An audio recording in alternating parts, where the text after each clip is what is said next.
안녕하세요. 자, 26년 필기 대비해서 이제 25년 지난 시간에는 이제 빈출 내용 어떤 것들 중심으로 봐야 되는지에 대해서 살펴봤고요. 자, 이번 시간에는 25년 출제된 문제들 중에서 이제 10문제만 한번 샘플 강의로 한번 풀어볼 수 있도록 하겠습니다. 자, 25년 기출 주요 문제의 내용 살펴보겠습니다. 첫 번째. 자, 이 첫 번째 내용에서는 하인리의 재손실비를 구하는 식으로 옳은 것은 하고 물어봤는데요. 하인리의 재손실비, 우리 하인리 버드 이론은 아주 중요하다라고 말씀을 드렸잖아요. 그런데 이 하인리는 재손실비를 계산할 때 직접비와 간접비로서 구분을 했습니다. 그래서 하인리의 재손실비는 직접비와 간접비. 자, 이게 몇 대 몇이냐면요. 직접비가 1일 때, 간접비가 4다. 그래서 1대 4의 법칙이죠. 1대 4의 비율로 같습니다. 직접비로 재해가 일어나서 1억의 손실이 생기면 간접비는 4억의 손실이 생긴다는 이야기죠. 그래서 총 재해 손실비는 5억이 됩니다. 직접비와 간접비를 더해야 되니까 재해 손실비가 5억이 된다는 이야기가 됩니다. 그 다음에 이제 보험 코스트하고 비보험 코스트 이렇게 이야기한 사람은 시몬즈라는 사람입니다. 시몬즈라는 사람이 재손실비를 계산할 때 이렇게 보험 코스트와 비보험 코스트 이런 용어를 사용을 해서 이야기했습니다. 자, 우리 시험에서는 이렇게 두 가지 정도 시몬즈의 이론이 나오기도 하고요. 하인리의 재손실비를 산정하는 방법이 나오기도 합니다. 그래서 이 두 가지만 여러분들이 구분을 좀 해 놓으시면 되겠다라고 말씀을 드립니다. 재손실비 산정하는 것은 우리 산업안전 시험에서는 누구와 누구? 하인리하고 시몬즈의 이론, 이렇게 두 가지로 출제가 된다. 물론 여기에 있는 비보험 코스트에 대한 구체적인 내용이 있습니다. 비보험 코스트 산정하는 방법이 있어요. 그래서 휴업상해냐 또는 응급조치냐 그 다음에 무상해냐 이런 것들에 따라서 이 비보험 코스트를 산정하는 방법이 또 있습니다. 이것도 우리 내용 공부하실 때는 또 정리해 놓으셔야 됩니다. 지금은 답이 1번이 되겠습니다. 자, 다음 문제 보겠습니다. 하인리 문제가 나왔네요. 자, 두 번째 문제는 이제 버드가 나왔네요. 버드의 재구성 비율이죠. 비율에 따를 때 경상이 20건이면 무상의 사고 건수는 몇 건이냐. 자, 버드는 1대, 10대, 30대, 600 이렇게 이야기했죠. 근데 여기가 중상 사망이고요. 여기가 경상해. 여기가 무상의 사고, 여기는 무상의 무사고예요. 그런데 지금 문제에서 경상이 20건이잖아요. 여기에는 경상이 20건이 됐으니까 2배가 됐잖아요. 그럼 나머지 값들도 몇 배가 돼야 돼요? 2배가 돼야 되죠. 근데 물어본 것은 무상의 사고예요. 무상의 사고니까 요걸 이야기하죠. 무상의 사고. 여기는 무상의 무사고예요. 그래서 이 30은 얼마가 돼야 되겠어요? 2배가 돼야 되니까 60이 돼야 되겠네요. 그래서 답은 2번이 되겠네요. 자, 시험 문제가 이 정도 수준이에요.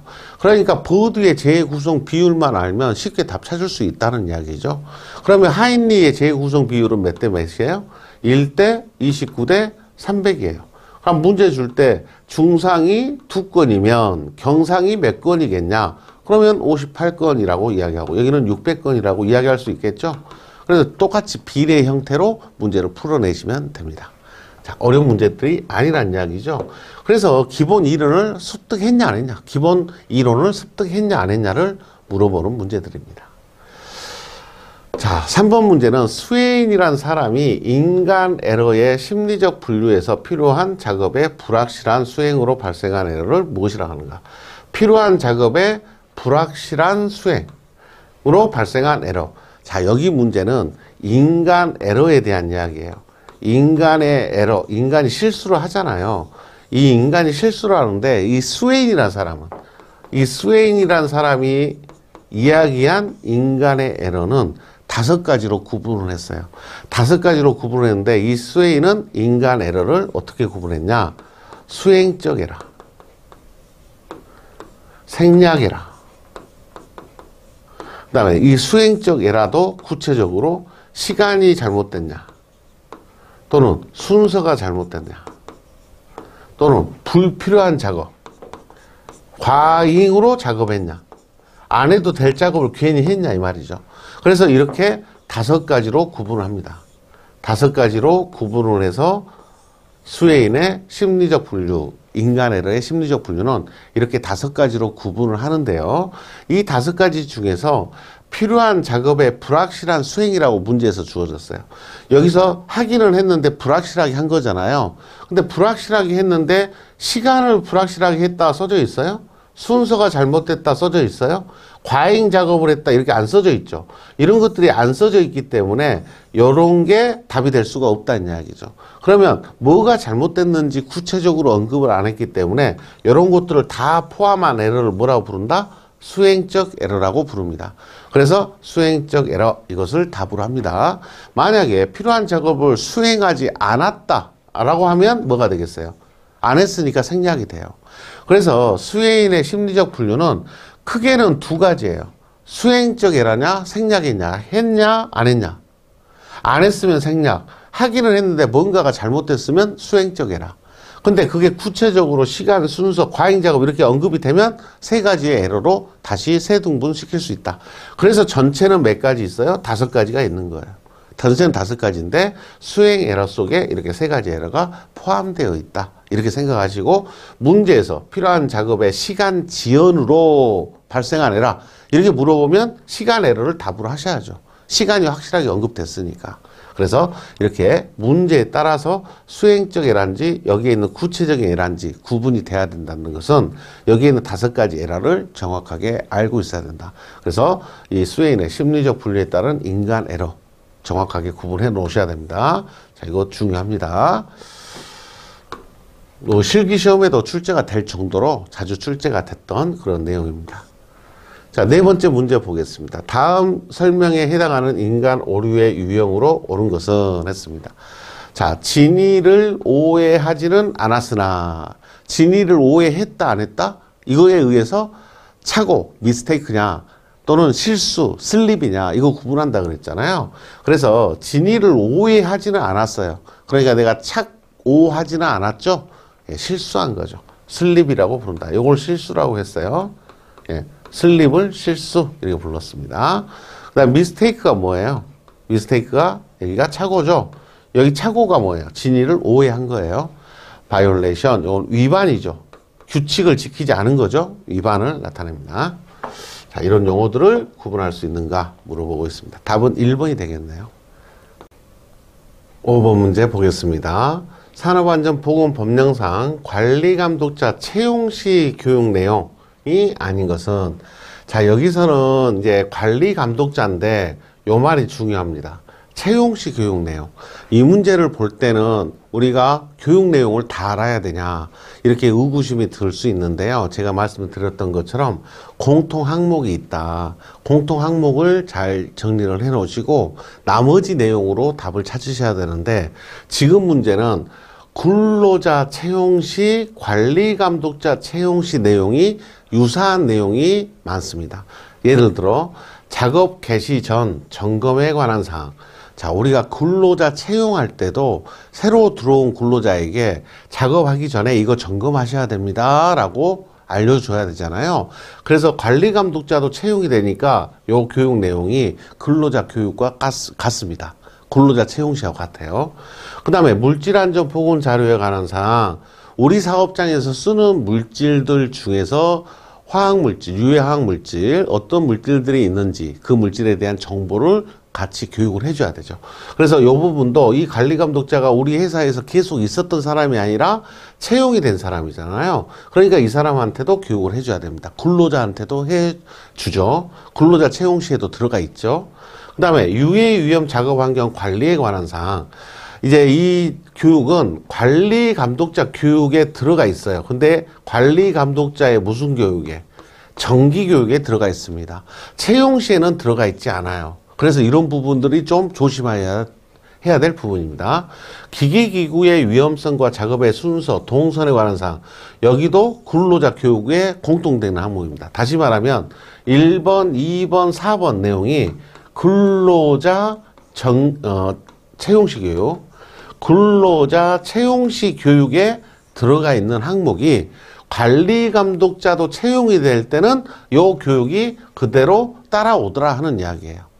그래서 여기에는 관리 감독자 정기 교육에 들어가 있거나 근로자 정기 교육 속에 들어가 있는 유해 위험 작업 환경 관리 이거에 대한 사항은 채용 시에는 들어가 있지 않습니다. 이런 문제들이 생각보다 어려울 수 있겠죠. 그래서 지금 답은 3번입니다. 3번은 포함되어 있지 않습니다. 자, 그래서 이제 교육 내용과 시간 이런 것들이 우리가 공부할 때 좀 챙겨 놓으셔야 되는 부분이다. 좀 어렵게 보이는 부분이기도 하죠. 네. 마치셔야 된다라고 말씀을 드립니다. 자, 6번입니다. 생체 리듬의 주기가 28일인 생체 리듬은 했습니다. 자, 여기에 주기가 주어지잖아요.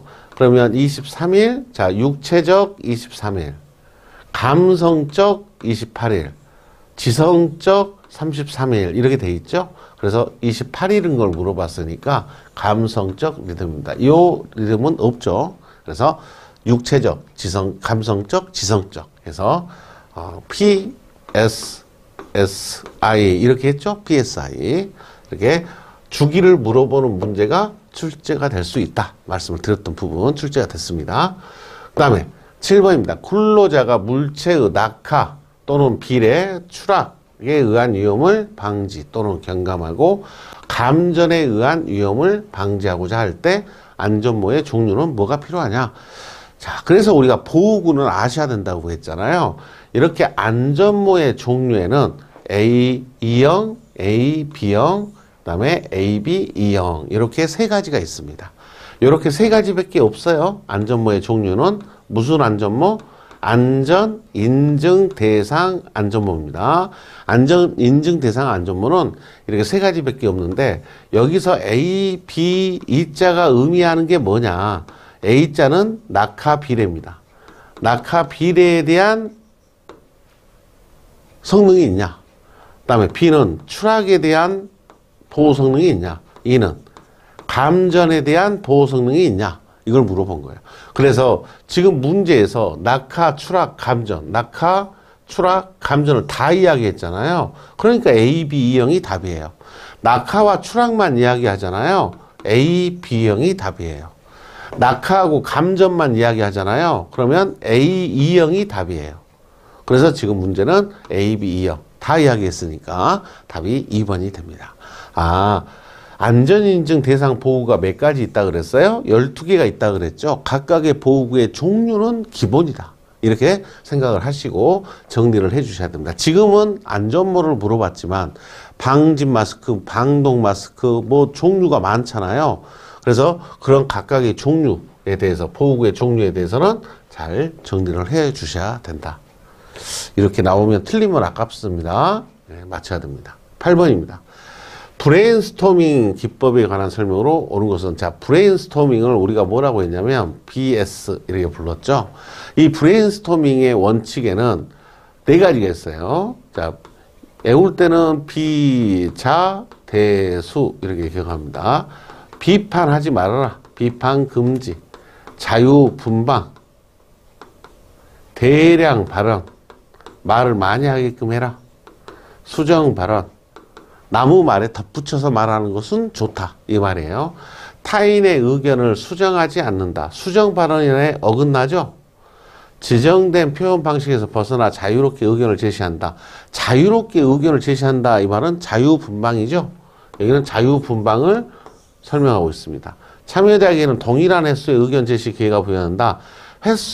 동일한 횟수의 의견 제시 기회가 부여된다. 이 말은 말하는 횟수를 동일하게 해라. 규제를 하고 있는 거죠.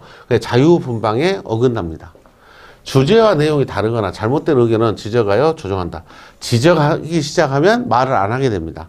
그래서 뭐 하지 말아라? 비판 금지에 어긋나죠. 그래서 옳은 설명은 2번밖에 없네요.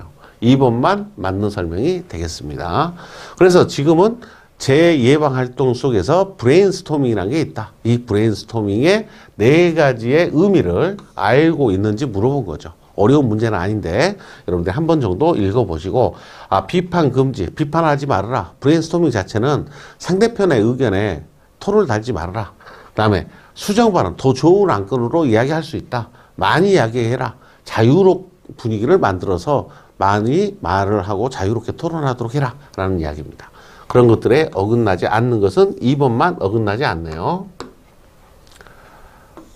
자, 9번입니다. 매슬로우의 욕구 5단계 이론 중 안전욕구의 단계는 했습니다. 자, 안전욕구가 몇 단계냐. 매슬로우는 욕구 5단계를 뭐라고 했냐면, 자, 이 생, 안, 사, 존, 자.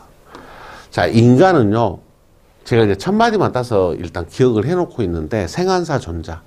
인간은 생리적 욕구는 참을 수가 없습니다.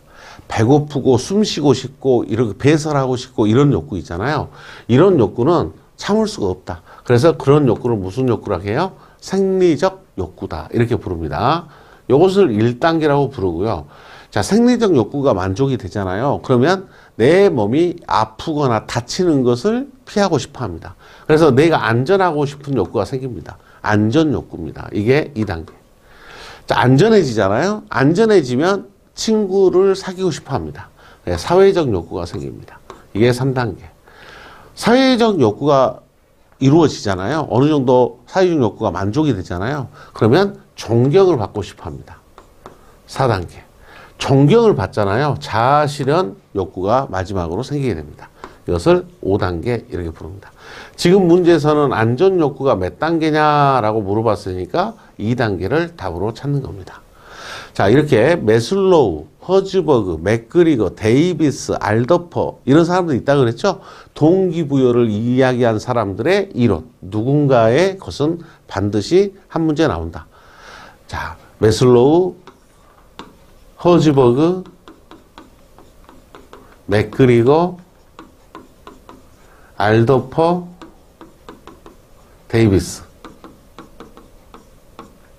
지금 여기 나와 있는 매슬로우까지 이렇게 하면 5명의 이론 중에서 지금은 매슬로우가 출제가 됐다. 이런 의미가 됩니다. 여러분들이 누구께 나오든 반드시 한 문제는 나온다. 이렇게 생각을 해 주셔야 됩니다.